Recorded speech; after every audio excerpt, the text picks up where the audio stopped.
Good morning. Well, here's the long promised video on extended intervals, i.e. beyond an octave. I'm sorry I haven't been on for a while. I had a gorgeous friend just pass suddenly, so I gave myself about a week off. But you know, that's the wonderful thing about music, isn't it? And that's why we should all play and listen to music, and it's such a solace for us, really. So today is sort of the final video in that chapter for grade 5 theory about intervals. So we've done up to an octave. Now today we're going to tackle over an octave and see how you get on with that. I think you'll find it quite easy. The main thing is there are two different options in your answers, and some people prefer one and some the other. So I'll explain that in a second. So we did an octave, so just a quick reminder: second, third, fourth, fifth, sixth, seventh octave.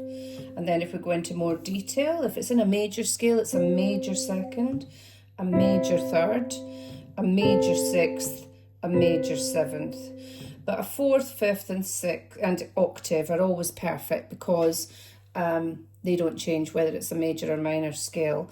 Now, if you haven't seen the videos that I've already done on this, I'll link them at the end because it's better to watch the previous videos first because this is the final one, so it might be a bit of a jump otherwise. But so how do you work out something over an octave in size? Well, there's two ways. I do it, I mean, people's brains operate differently, so I like to think of it as a second. So see here,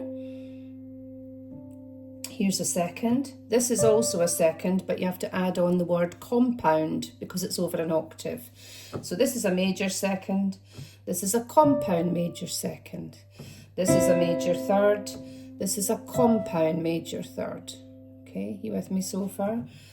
Perfect fourth, compound perfect fourth. But as I've said in previous videos, if you're faced with an interval that does this, then first of all, you count the number, okay? So either, like me, you count to that E flat, you go, all right, C, D, E flat. So it's some sort of third. Is it major or minor? Is it in the major scale? No, it's smaller than a major.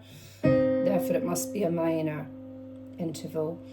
So it's a minor third. So I would just add the word compound in front of it, and the answer would be compound minor third. The other way, and particularly if you're a jazzer, I think it's probably that the gardeners are outside, hence the racket from the lawnmowers. I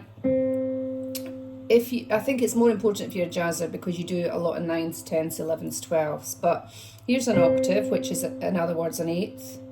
So this would be a ninth, and it would be a major ninth because it would be a major second, major ninth.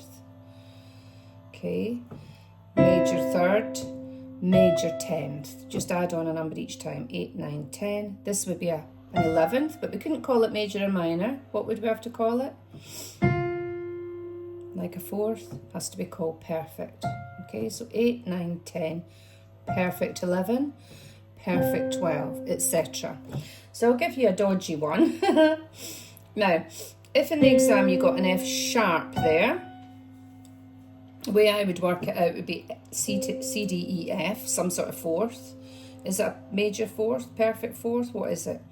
Well, it can only be called perfect because it's not in a major or minor scale. It doesn't change. So perfect fourth, but it's larger than a perfect. What's larger than a perfect on your little chart? Augmented, that's correct. I'm presuming you got it correct. Augmented fourth. So what would this be?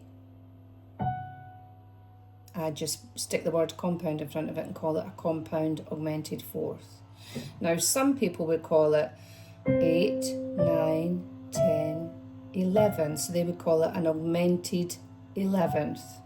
So do you see how I'm saying there's two answers? Now, in the grade 5 theory book, you have got the two options, and they do work through both with you. So I think it's good to use that theory book to do your bits and pieces with to test yourself. Here's another one. Now I'm going to call this a D sharp as opposed to an E flat. So there's going to be a different answer because if it's a D, C to D is some sort of second. If it had been E flat, C to E is some sort of third. So the answers are different, and this is where a lot of people become unstuck because they think, oh, it's the same note. D sharp's the same as E flat, all right, the same answer. Not so. So first of all, let's work out C to D sharp. C to D is a major second. C to D sharp must be larger than a major, must be augmented. With me so far? So here's an octave, a ninth, so it must be larger than a major ninth. It must be an augmented ninth. Do you get the idea? But see, to me, I would call that a compound augmented second, because I just need to think of the word compound, and that's the way my brain works. But if you prefer doing it numbered beyond an octave, then feel free, because either answer is correct. Okay, I hope that's helped. I'm going to switch off now because of Lawnmower Man outside. But have a good day.